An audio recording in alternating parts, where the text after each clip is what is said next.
Hello दोस्तों, मैं आपका स्वागत करता हूँ एजुकेशनल वर्ड चैनल पर। आज हमको आप पढ़ा रहे थे मैथमेटिक्स का क्लास 12। जो चैप्टर था वो था डिटरमिनेंट चैप्टर। ठीक है दोस्तों, डिटरमिनेंट चैप्टर आपको पढ़ा रहे थे। जो तो हम अभी इस चैप्टर का 3 वीडियो आपको प्रोवाइड कर दी, जो है पार्ट 1 और पार्ट 2 और पार्ट 3। तो पार्ट 1 और पार्ट 2 है जो ओनली फॉर डिटरमिनेंट का बेसिक के बारे में आपको बताएं इस वीडियो के माध्यम से, ओनली फॉर बेसिक के बारे में। पार्ट 1 और पार्ट 2 को जो वीडियो है ओनली फॉर बेसिक है, सिर्फ डिटरमिनेंट का। और आज जो हम इस वीडियो के माध्यम से आपको बताएंगे वो है इस चैप्टर का वेरिएबल पॉइंट, वो है प्रॉपर्टी ऑफ डिटरमिनेंट। सही दोस्तों, आप जो सुन रहे हैं वो सही है, बोल रहे हैं जो आप सुन रहे हैं वो सही है। क्या है? Property of determinant. तो मैं आपको यही सजेशन दूंगा कि इस टॉपिक को बहुत अच्छे से समझिएगा ताकि आपको बोर्ड एग्जाम में कोई भी दिक्कत ना हो, क्योंकि इस टॉपिक से करीबन 2 या 3 आपको क्वेश्चन पूछे जाएंगे जो इस टॉपिक पर निर्भर करता है दोस्तों। ठीक है दोस्तों, तो आज वेरिएबल पॉइंट है इस चैप्टर का। तो मैं ख्याल से आपको यही सजेशन दूंगा कि इस वीडियो को बहुत ध्यान से देखें और इस टॉपिक को अच्छे से समझें। अगर फिर भी नहीं समझ में आता है तो कमेंट करिएगा दोस्तों। चलिए दोस्तों, आप लोग आज पढ़ेंगे प्रॉपर्टी ऑफ डिटरमिनेंट के बारे में कि सारणी के गुण क्या होता है। तो चलिए दोस्तों स्टार्ट करते हैं। ये आज इस चैप्टर का वेरिएबल पॉइंट है। तो मैं यही कहूँगा आप लोगों से कि इस टॉपिक को अच्छे से समझने का प्रयास करिएगा। ठीक है दोस्तों, चलिए स्टार्ट करते हैं। तो पहला पॉइंट इसमें इस प्रॉपर्टी के अंदर आपको 6 पॉइंट पढ़ना पड़ेगा। ठीक है दोस्तों, 6 पॉइंट पढ़ना पड़ेगा। तो जो पहला पॉइंट आपका है, हम लोग बोलते के साथ लिखते भी चलेंगे दोस्तों। तो पहला है, यदि किसी डिटरमिनेंट के प्रत्येक रो को कॉलम में या प्रत्येक कॉलम को रो में बदल दिया जाता है तो उसके मान में कोई परिवर्तन नहीं होता है। तो हम लोग क्या करें दोस्तों, आप लोग लिखने चलते हैं, साथ साथ में आप लोग भी लिखने का कोशिश करिएगा।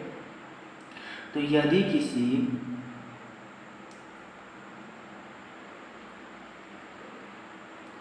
किसी डिटरमिनेंट के प्रत्येक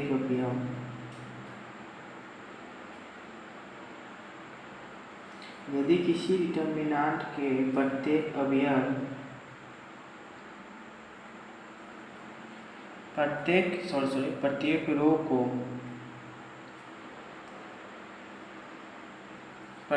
रो को कॉलम में, ठीक है दोस्तों, प्रत्येक रो को कॉलम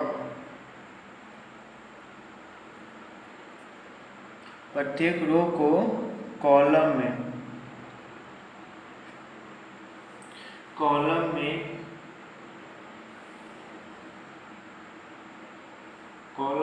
या प्रत्येक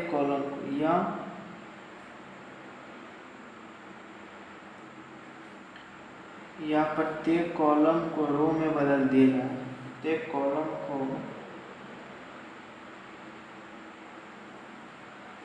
प्रत्येक कॉलम को रो में बदल दिया जाए।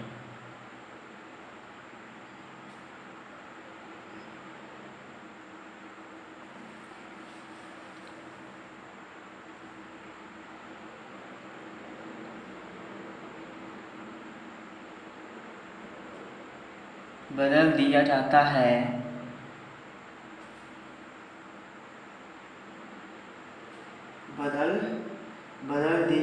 है तो उसके मान में कोई परिवर्तन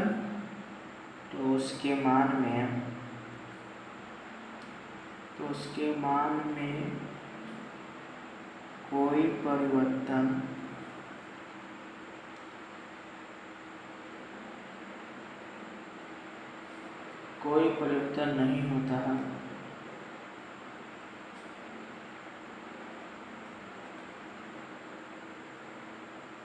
कोई परिवर्तन नहीं होता है। ठीक है दोस्तों, आप लोग एक बार फिर से रिपीट करते हैं। यदि किसी डिटरमिनेंट के प्रत्येक रो को कॉलम में या प्रत्येक कॉलम को रो में बदल दिया जाता है तो उसके मान में कोई परिवर्तन नहीं होता है। ठीक है दोस्तों, अब हम लोग इसको एग्जाम्पल के थ्रू समझेंगे दोस्तों। ठीक है। तो चलिए हम लोग एग्जाम्पल फर्स्ट लेते हैं। तो हो गया ABCD, ठीक है दोस्तों। अब हम मान लीजिए ये हो गया फर्स्ट रो, यह हो गया आपका सेकेंड रो, ये हो गया आपका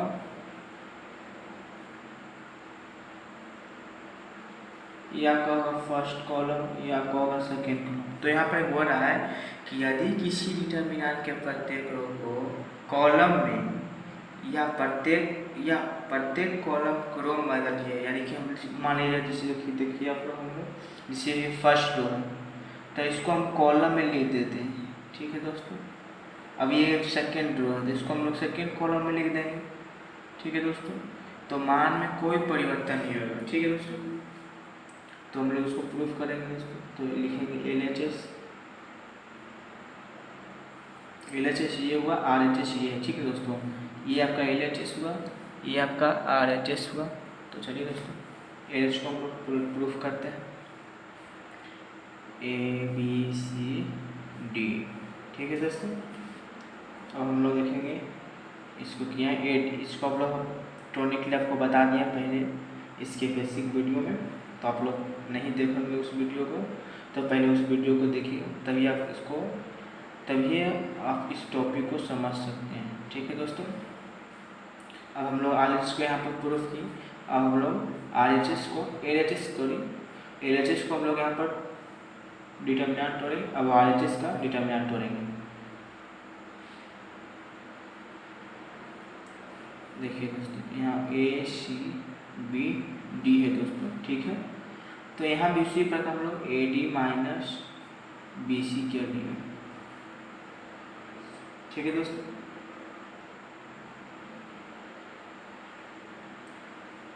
तो देखिए मान में कोई परिवर्तन नहीं हुआ दोस्तों।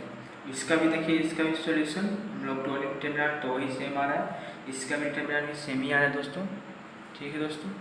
अब हम लोग आगे की ओर बढ़ेंगे। तो हम लोग यहाँ लिखेंगे LHS बराबर RHS, ठीक है। अब हम लोग दो टर्म वाला होगा, अब हम लोग 3 टर्म के बारे में देखेंगे, ठीक है। तो 3 टर्म के बाद देखिए, तो ये हम लोग फर्स्ट एग्जाम्पल हो गया। अब हम सेकेंड एग्जाम्पल लेते हैं यहाँ पर आपको समझाने के लिए।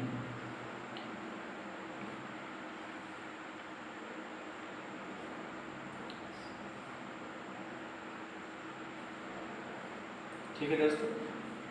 अब यहाँ पर आप लोग ये हो गया first row, second row, third row, first column, second column, third column. अब हम लोग इसको चेंज कर देंगे, मान लेते हम लोग इसको कर दिए फर्स्ट रो था तो उसको हम लोग फर्स्ट कॉलम में कर दिए, सेकेंड रो है तो उसको हम लोग सेकेंड कॉलम में कर देते हैं, और उसी प्रकार थर्ड रो को हम लोग थर्ड कॉलम में कर देते हैं, ठीक है दोस्तों।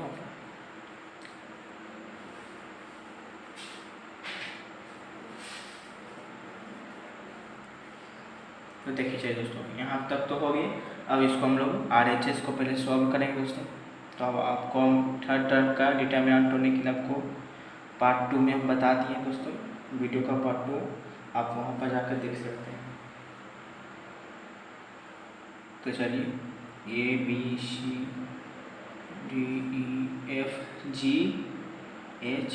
ठीक है दोस्तों।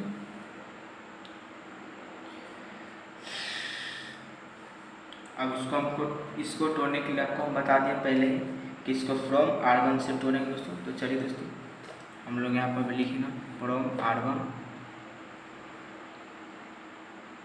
सॉरी दोस्तों,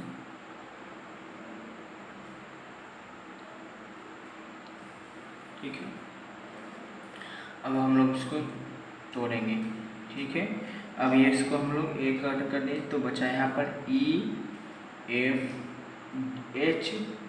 बचा दोस्तों, फिर यहाँ -B हो गया दोस्तों, फिर बचा यहाँ AF और बचा GI दोस्तों, फिर यहाँ प्लस हो जाएगा, प्लस में C हो जाएगा दोस्तों, तो बचेगा D E G और H बचेगा दोस्तों। अब इसको हम लोग तोड़ने के लिए जानते हैं दोस्तों, तो इसको हम लोग सॉल्व करेंगे दोस्तों। ये हो जाएगा E I minus F H minus B, ये हो जाएगा A I minus F G plus C D H minus E G. ठीक है दोस्तों, ये हो गया आपका। अब हम लोग इस ई आई को मल्टीप्लाई करेंगे ए से, और जिस प्रकार हम लोग इसको मल्टीप्लाई करेंगे ठीक उसी प्रकार इसको भी करेंगे। तो यहाँ हो जाएगा A E minus A F H minus B A I, ठीक है, minus B F G cross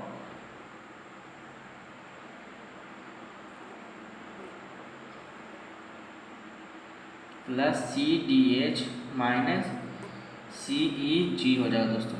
ठीक है, तो यहाँ तक हम लोग कर दिए दोस्तों। अब हम लोग ये हो गया आपका इस प्रॉपर्टी ऑफ डिटर्मिनेंट का हुआ ये फर्स्ट रूल हुआ। अब हम लोग सेकेंड रूल में जानेंगे दोस्तों। ठीक है, तो फर्स्ट रूल में हम लोग यही बताएं आपको कि यदि किसी डिटर्मिनेंट के प्रत्येक रो को कॉलम में या प्रत्येक कॉलम को रो में बदल दिया जाए तो उसके मान में कोई परिवर्तन नहीं होता है दोस्तों। ठीक है, तो अब हम लोग यहाँ चलेंगे रूल नंबर 2।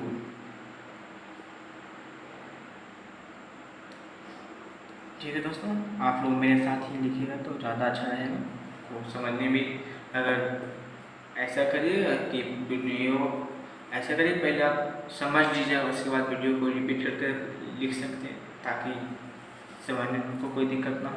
तो चलिए रूल नंबर 2 को स्टार्ट करते हैं। तो यहाँ भी है यदि किसी डिटर्मिनेंट के दो रो या दो कॉलम को आपस में अदला बदली कर दिया जाता है तो उसके मान में कोई परिवर्तन नहीं होता, परंतु उसका जो सिंबल होता है यानी उसको चिन्ह जिसको बोलते हैं वो बदल जाता है दोस्तों। तो यहाँ पे लिखिए यदि किसी डिटर्मिनेंट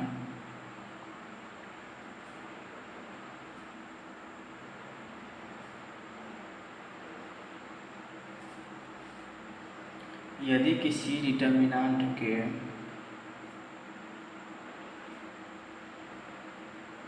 दो रो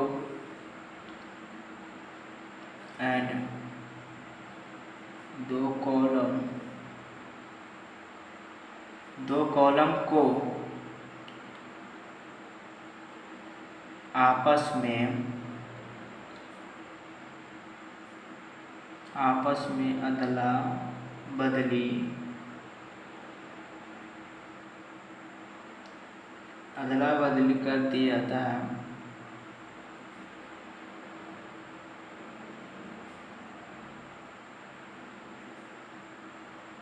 आपस में अदला बदली कर दिया जाता है तो उसके मान में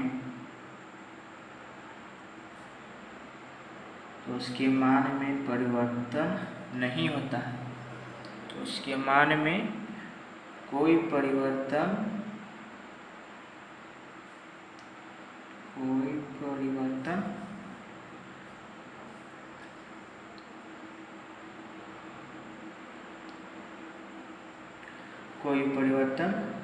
नहीं होता।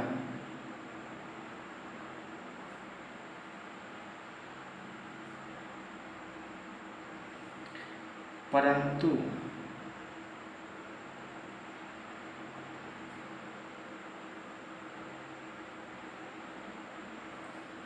चिन्ह बदल जाता है दोस्तों।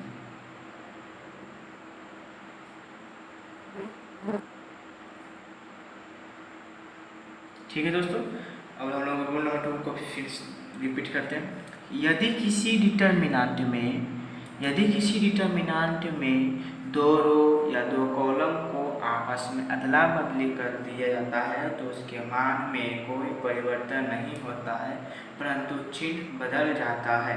ठीक है, तो एग्जाम्पल के थ्रू से इसको रूल को हम लोग समझेंगे दोस्तों। तो एग्जाम्पल फर्स्ट,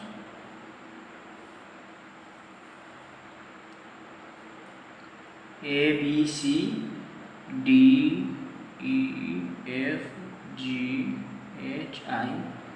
ठीक है दोस्तों, अब हम लोग यहाँ पर हमको बता दें पहले ही कि किसी भी डिटर्मिनेंट को रो में या कॉलम में आपस में अदला बदली कर देंगे, लेकिन उसके मान में तो कोई परिवर्तन नहीं होगा, लेकिन उसका चिन्ह होगा जो बदल जाएगा। तो यहाँ पर हम लोग माइनस हो जाएगा दोस्तों, ठीक है।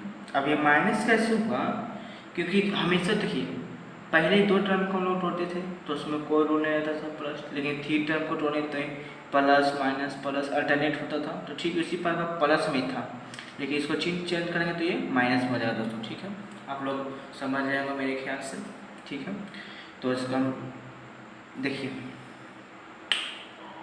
अब हम जिस प्रकार हम लोग फर्स्ट रूल में जाने कि डिटर्मिनेंट रो में बदल देते हैं या कॉलम में, या कॉलम को रो में बदलते हैं तो चिन्ह बदलता है, लेकिन इसमें क्या है देखिए ये दोनों में सिर्फ थोड़ा सा ही का अंतर है। फर्स्ट रूल में और सेकेंड रूल में सिर्फ थोड़ा सा आपको समझने का फेर है, बस दोनों रूल सेम ही, लेकिन थोड़ा सा यहाँ पर कुछ डिफरेंट है रूल नंबर 2 में, ठीक है। यहाँ क्या हो रहा है कि यदि किसी डिटर्मिनेंट के 2 रो एंड 2 कॉलम को आपस में अदला बदली कर देते, यानी कि रो के स्थान पर रो ही रहेगा, लेकिन सिर्फ उसका अवयव अल्टरनेट रहेगा, मतलब जहाँ ए लिखा था तो वहाँ सी हो जाएगा। मतलब आपका जिस कहने का मेरा कहने का मतलब है कि रो को बदले कॉलम में नहीं, लेकिन रो ही में रहेगा और कॉलम रहेगा, लेकिन सिर्फ उसका अवयव, जिससे हम लोग आपको बताते हैं। जैसे देखिए ये फर्स्ट रो है तो इसको हम लोग कर दिए सेकेंड रो में लिख दिए, ठीक है दोस्तों। अब ये सेकेंड रो है तो इसको हम लोग सेकेंड रो में रह दिए, या ये थर्ड रो है तो इसको हम फर्स्ट लिखे। मान लीजिए ABC है तो हम इसको थर्ड में कर दिए, और ये आपको ये मैं सेम ही रहने देता हूँ क्योंकि इसको सॉल्व करने में आपको बेहतर रहेगा। अब ये फर्स्ट रो है, फर्स्ट रो को हम लोग कर दिए थर्ड रो में, और थर्ड रो को हम लोग कर दिए फर्स्ट रो में। आप कॉलम में भी कर सकते हैं, मैं कॉलम में भी करके आपको आगे बताऊंगा, ठीक है। ये देखिए ये आपका फर्स्ट रो है, सेकेंड रो, थर्ड रो। तो देखिए फर्स्ट रो को हमने कर दिया थर्ड रो में, अल्टरनेट अपने हो गए, अपने आप ही हो गए रूल के अनुसार, ठीक है। और थर्ड रो को हम लोग कर दिए फर्स्ट रो में हो गया। अब इसको हम लोग सॉल्व करेंगे तो हम लोग करेंगे R1 टेंड्स टू R3। यहाँ पर आपको लिखना पड़ेगा कि क्यों लिखना पड़ेगा, क्योंकि आपको पता चलेगा एग्जामिनर को कि आपने किस अवयव को कहाँ पर अटैच किया है। तो हम लोग यहाँ पर लिखेंगे R1 को हम लोग किए R3 में, मतलब R1 के सदस्य को हम लोग रो 3 में किए और रो 3 के अवयव को हम R1 में किए, ठीक है। तो हम लोग ठीक उसी प्रकार यहाँ पर भी लिखेंगे LHS इस फिल फ्रॉम R1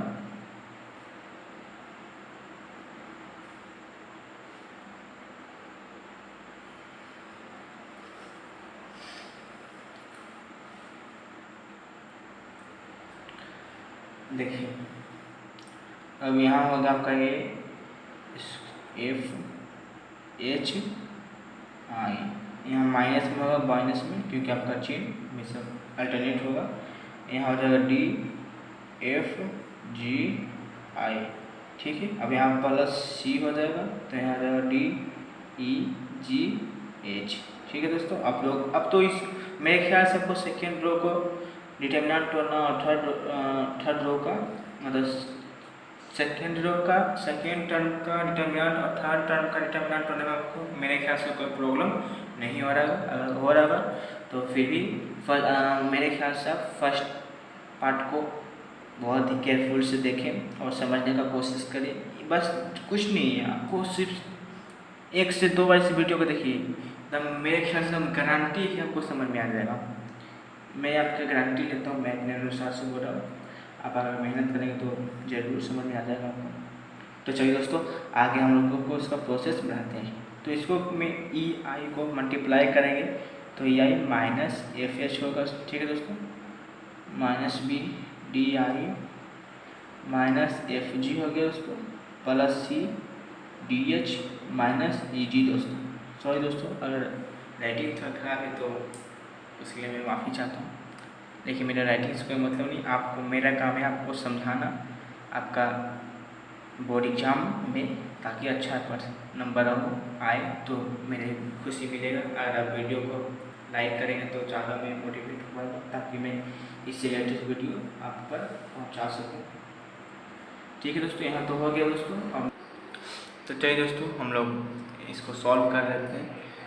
तो यहाँ मैंने आपको सॉल्व करके दिखा दिया है, थोड़ा सा टाइम बचत करने के लिए। ठीक है दोस्तों, तो मैं यहाँ सॉल्व तो कर लिया हूँ, तो आपको हम समझा देता हूँ। जहाँ पर मैंने पिछली वीडियो में आपको बताया था, तो इसको मैंने सॉल्व किया। माइनस ये हुआ आपका सेकेंड रूल, तो माइनस बी को मैंने किया और इसे भी मैंने किए। हाँ तो देखिए दोस्तों, हम लोग सेकेंड रूल का मैंने क्वेश्चन सॉल्व कर दिया दोस्तों। ठीक ना, अब हम लोग चलेंगे रूल नंबर 3 पर, जो हम लोग पढ़ रहे थे प्रॉपर्टी ऑफ डिटरमिनेंट का। फर्स्ट रूल मैंने पढ़ लिया और सेकेंड रूल भी देखिए, आप लोग देख रहे होंगे मेरे ख्याल से। मैंने फर्स्ट रूल पढ़ा दिया आपको और सेकेंड रूल भी कंप्लीट हो गया। अब मैं चलूँगा थर्ड रूल में। तो देखिए दोस्तों, थर्ड रूल में मैंने तो देखिए दोस्तों रूल नंबर 3 में देखिए, रूल नंबर 3 बोल रहा है कि यदि किसी डिटरमिनेंट में कोई कांस्टेंट से गुणा किया जाता है। रूल नंबर 3 बोल रहा है यदि किसी डिटरमिनेंट में कोई कांस्टेंट से गुणा किया जाता है तो वह कांस्टेंट उस डिटरमिनेंट के किसी एक कॉलम में या किसी एक रो में गुणा होता है दोस्तों। तो देखिए मैं आपको एग्जांपल के थ्रू से यहाँ पर समझाता हूँ दोस्तों। मैं देखिए यहाँ के से मतलब के आपके यहाँ पर कांस्टेंट हो गया दोस्तों, तो मैंने के से एक रो में मैंने मल्टीप्लाई कर दिया दोस्तों। ठीक है, तो चलिए इसको सॉल्व करते हैं। ये मेरा LHS हो गया, ये मेरा RHS हो गया दोस्तों। ठीक है, तो यहाँ हम लिखेंगे LHS फ्रॉम R1। ठीक है दोस्तों, तो देखिए हम लोग सॉल्व करते हैं इसको भी।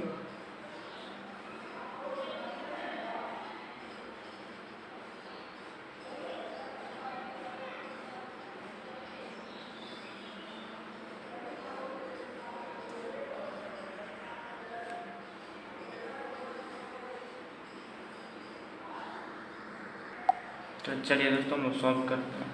तो फ्रॉम R1 से किया, तो इधर होगा ए बचा EFHI माइनस बी DFGI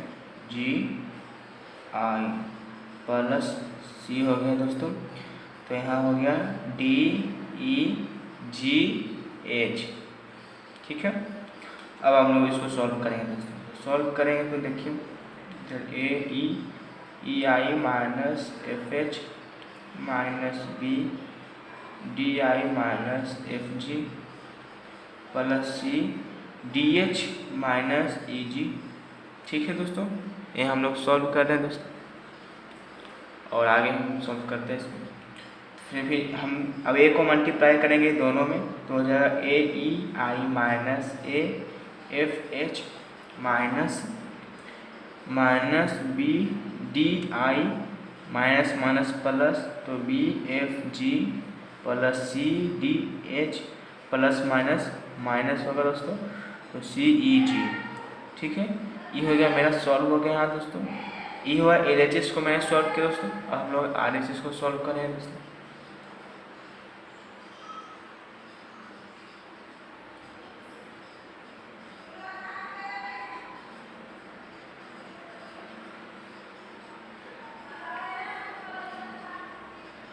तो देखिए दोस्तों,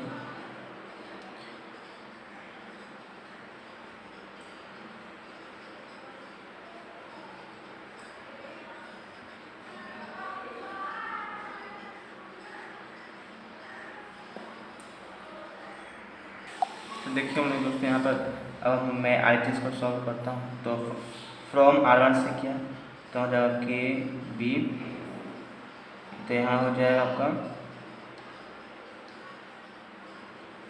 DFG और Y। ठीक है, माइनस KA, फिर हो जाएगा EFHI प्लस KC हो गया। ठीक है दोस्तों, अब यहाँ हो जाएगा ई डी एच जी। ठीक है, यहाँ तक मैंने सॉल्व किया दोस्तों, और इसको हम आगे सॉल्व करते हैं। तो देखिए अब यहाँ के भी हो गया दोस्तों, तो ये दोनों हम मल्टीप्लाई करेंगे तो हो जाएगा D I minus F G minus के ए, फिर ई आई माइनस एफ एच, यहाँ प्लस के सी E G minus D H हो दोस्तों। अब यहाँ पर देखिए के है, यहाँ पर देखिए यहाँ भी के, कोई मल्टीप्लाई में भी के है, यहाँ पर भी के, तो ये के को हम कॉमन में कर लेंगे दोस्तों, कॉमन ले लेंगे। देखिए अब हम लोग करते हैं इसको आगे, के को यहाँ से कॉमन ले लिए दोस्तों, तो यहाँ बच गया D I minus F G minus A E I F H plus C यहाँ E G minus D H हो गया दोस्तों। अब यहाँ हमको ये तीनों को मैं यहाँ सॉल्व करूँगा, आगे हम चलेंगे उसी प्रकार जिस प्रकार पिछली बार कर रहे थे। तो देखिए यहाँ पर ये बी को मल्टीप्लाई करेंगे दोनों से, तो यहाँ हो जाएगा B D I minus B F ji.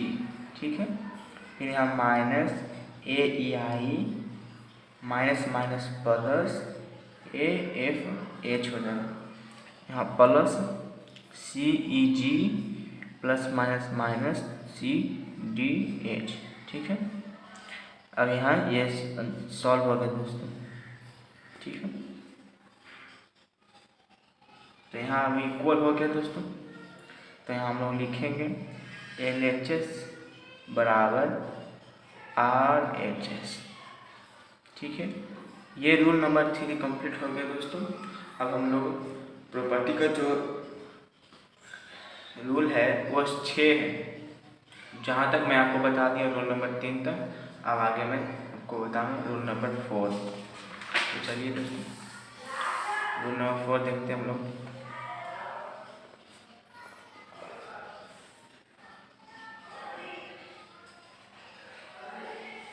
Rule number 4 होना है कि किसी डिटर्मिनेंट में रो और कॉलम में दो अवयवी का योग हो तो वह डिटर्मिनेंट दो अलग अलग डिटर्मिनेंट के योग के बराबर होता है, जिसमें प्रथम डिटर्मिनेंट। तो चलिए दोस्तों लोग रूल नंबर 4 को देखेंगे दोस्तों। तो रूल नंबर 4 होता है कि किसी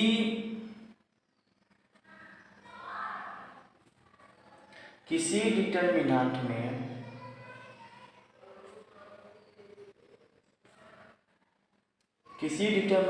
में रो एंड कॉलम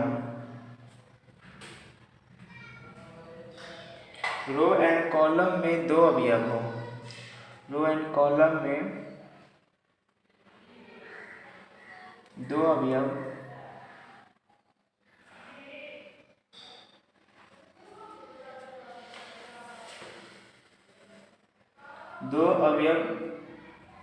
का योग हो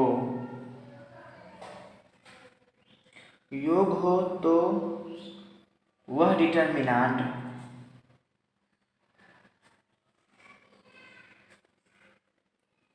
दो अलग अलग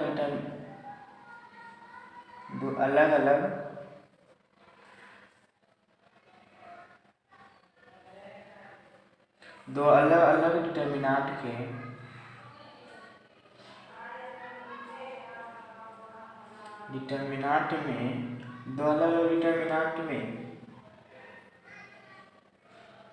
सॉरी दोस्तों हम लोग यहाँ पर गलती कर रहे हैं, योग हो तो डिटर्मिनेंट के सॉरी दोस्तों सही से यहाँ मिस्टेक हो गया। हाँ तो चलिए दोस्तों हम लोग रूल नंबर 4 पढ़ रहे थे। तो रूल नंबर 4 हमको क्या बताता है कि किसी भी डिटर्मिनेंट में रो और कॉलम में दो अवयव का योग हो तो वह डिटर्मिनेंट दो अलग अलग डिटर्मिनेंट के योग के बराबर होता है, जिसमें प्रथम डिटर्मिनेंट में प्रथम अवयव और दूसरे डिटर्मिनेंट में दूसरा अवयव को लिखा जाता है और शेष अवयव दोनों डिटर्मिनेंट में होता है। इस पॉइंट को ध्यान से समझिएगा दोस्तों, क्योंकि इस 6 पॉइंट में सबसे ज़्यादा मेन वीवीआई पॉइंट है यही है। एक 4 है, 5, 6 दोस्तों, ठीक है। तो मैं 3 पॉइंट को थोड़ा अच्छे से समझिएगा दोस्तों। तो किसी भी तो रूल नंबर 4 बोल रहा है कि किसी भी डिटर्मिनेंट में रो और कॉलम में 2 अवयव का योग हो तो वह डिटर्मिनेंट 2 अलग अलग डिटर्मिनेंट के योग के बराबर होता है, जिसमें प्रथम डिटर्मिनेंट प्रथम अवयव और दूसरे डिटर्मिनेंट में दूसरा अवयव को लिखा जाता है और शेष अवयव दोनों डिटर्मिनेंट में होता है। तो सही दोस्तों, हम इसको एग्जाम्पल के थ्रू से समझते हैं दोस्तों। तो एग्जाम्पल फर्स्ट हुआ दोस्तों, एग्जाम्पल फर्स्ट के थ्रू से हम लोग इसको समझते हैं इस रूल को। तो देखिए दोस्तों, ये हो गया आपका A B C D E F G H I, ठीक है। ये अब मैं एक डिटर्मिनेंट लेंगे दोस्तों आपको समझाने के लिए। तो देखिए यहाँ क्या बोल रहा है, इस रूल में बोल रहा है कि किसी भी डिटर्मिनेंट में रो और कॉलम में 2 अवयव का योग हो, रो में या कॉलम में 2 अवयव का योग हो, हम कॉलम में भी जोड़ सकते हैं और रो में भी जोड़ सकते हैं। तो देखिए यहाँ पर हमने जोड़ देते हैं R S M T करते हैं दोस्तों, ठीक है। यहाँ हम लोग जोड़ें दोस्तों, ठीक है। ये T है, ठीक है, यहाँ S हुआ, यहाँ R होगा दोस्तों। तो जिस प्रकार हमको रूल बोल रहा है हम उसी तरह से हम इसको सॉल्व करें।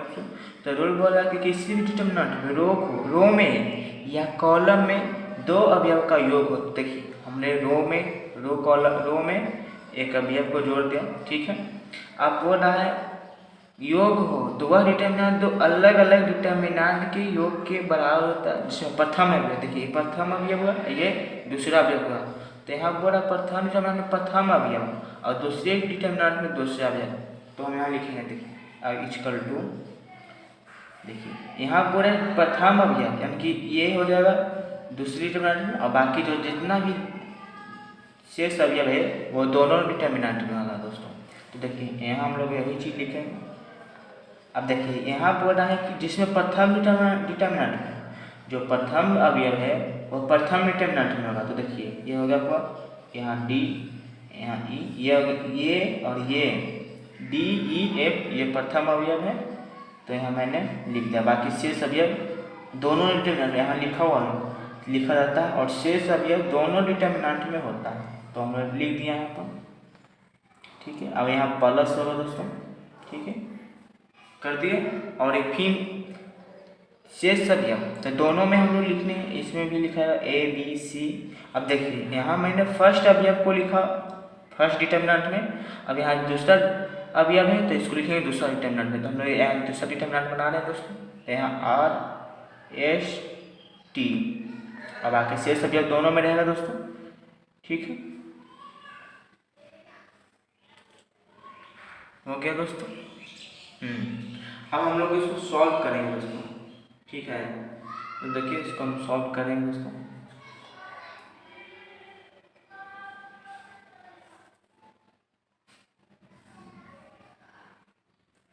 ए B C D E F G H I plus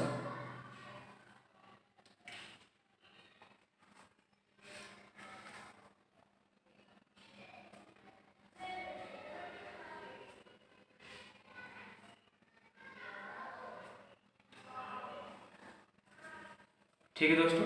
अब ये दोनों को हम सॉल्व करें दोस्तों, एक फर्स्ट डिटर्मिनेंट को और एक सेकेंड डिटर्मिनेंट को, दोनों को हम सॉल्व करेंगे दोस्तों, ठीक है। तो पहले हम फर्स्ट डिटर्मिनेंट को सॉल्व करते हैं, उसके बाद हम लोग सेकेंड डिटर्मिनेंट को सॉल्व करेंगे दोस्तों।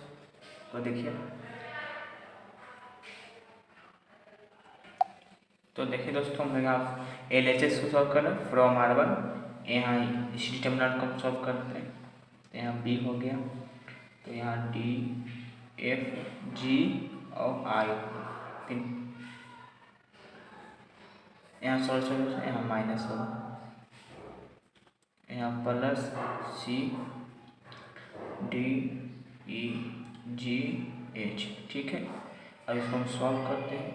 ये हो गया आपका E I minus F H minus B, यहाँ D I minus F G plus C D H minus E G. ठीक है, अब इसको सॉल्व करते हैं। A E I minus A F H minus B D I minus minus plus हो गया दोस्तों, तो यहाँ B F G plus C D H plus minus minus C E जी।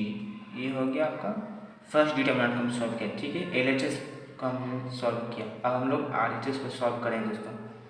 तो यहाँ तो जगह नहीं है दोस्तों, हम लोग नेक्स्ट यदि में इसको सॉल्व करेंगे दोस्तों। तो देखिए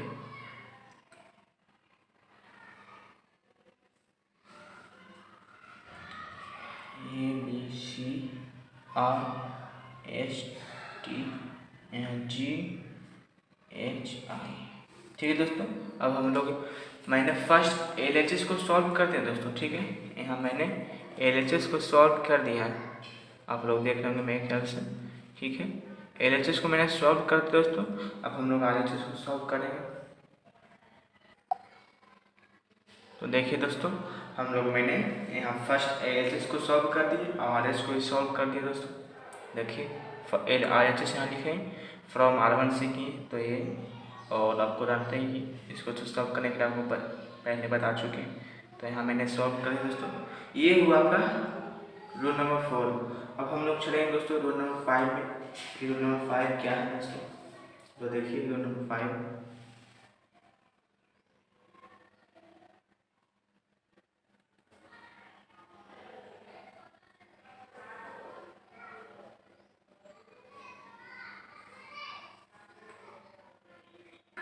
तो देखिए दोस्तों हम लोग रूल नंबर 5 में है लिखते हैं। हमने यहाँ पर लिखे हैं डिटर्मिनेंट के किसी एक रो में कोई कांस्टेंट से गुना कर दूसरे रो में जोड़ा या घटाया जाए तो उसके मान में कोई परिवर्तन नहीं होता है, लेकिन और इस क्रिया को ऑपरेशन ऑफ रो कहलाता है। डिटर्मिनेंट के किसी एक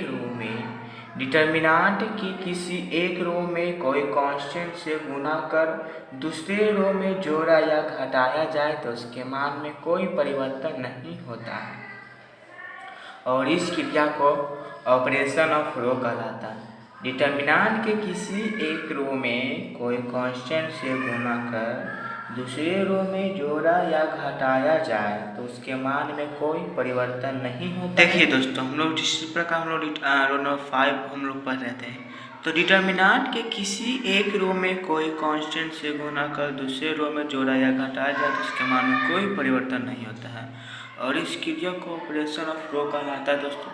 ठीक है, तो हम लोग देखिए एग्जाम्पल के थ्रू से हम लोग समझते हैं। तो यहाँ देखिए यहाँ हम लोग फर्स्ट किए तो प्लस माइनस किए, यहाँ रो में क्यों किए, क्योंकि यहाँ रूल नंबर 5 है। तो देखिए रूल नंबर 5 में हम लोग रो लिखा हुआ, एक रो में कोई कांस्टेंट, तो रो में इसलिए किए। ठीक है, फिर है यहाँ की R1 tends to R1 plus minus R3 किए, क्योंकि पहला रो में प्लस माइनस किए, तीसरा रो को के है आपका यहाँ कांस्टेंट। ठीक है दोस्तों, तो हम लोग RHS के यहाँ पर किए। तो देखिए RHS के यहाँ पर हम लोग किए, 48 के यहाँ से लाइन सॉल्व देखिए, और देखिए यहाँ प्लस माइनस किए, फिर जीके किए। जी आपका थर्ड रो है, ठीक ना, के आपका कांस्टेंट है। तो देखिए दोस्तों यहाँ मेरे पास दो अवयव हो गए दोस्तों।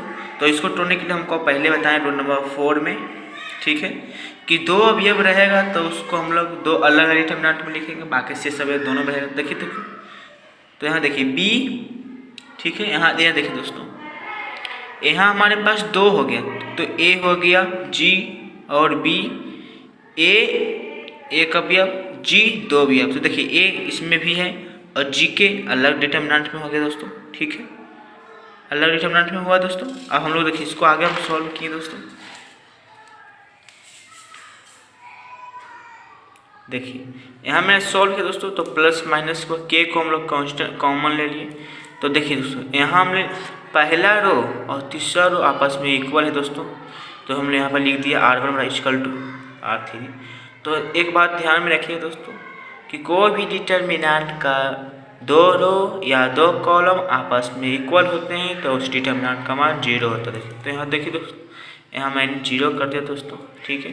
तो यहाँ LHS सही है। ठीक उसी जिस प्रकार हम लोग रोल नंबर 5 किए, ठीक उसी प्रकार रोल नंबर 5 है दोस्तों, ठीक। तो देखिए दोस्तों, रोल नंबर 6 क्या बोलता है कि डिटर्मिनेंट के किसी एक कॉलम में कोई कांस्टेंट से गुना कर दूसरे कॉलम में जोड़ा या घटाया जाए तो उसके मान में कोई परिवर्तन नहीं होता है और इस क्रिया को ऑपरेशन ऑफ कॉलम कहते हैं दोस्तों, जिस प्रकार हम लोग रोल नंबर 5 में की। इसको हम लोग एग्जाम्पल के थ्रू देखिए, यहाँ पर मैंने एग्जाम्पल ले लिया दोस्तों, ठीक है। तो इसमें भी हम लोग सेम प्रोसेस किए, सिर्फ फ़र्क इतना है रोल नंबर 5 और रोल नंबर 6 में कि रोल नंबर 5 में हम लोग रो में किए और रोल नंबर 6 किए जो कॉलम में किए दोस्तों। देखिए यहाँ मैंने कॉलम किया, यहाँ थर्ड कॉलम में किया प्लस माइनस, सेकेंड कॉलम को लेकर मल्टीप्लाई किया दोस्तों। फिर यहाँ देखिए ये आपका हो गया पहला कॉलम, ये पहला अवयव, ये सेकेंड अवयव। तो देखिए ठीक उसी प्रकार की दो अवयव है तो हम लोग दो अलग अलग डिटर्मिनेंट में लिखेंगे, बाकी शेष अवयव दोनों डिटर्मिनेंट में रहेगा। तो देखिए यहाँ पर मैंने कर दिया दोस्तों, देखिए आप देख सकते हो।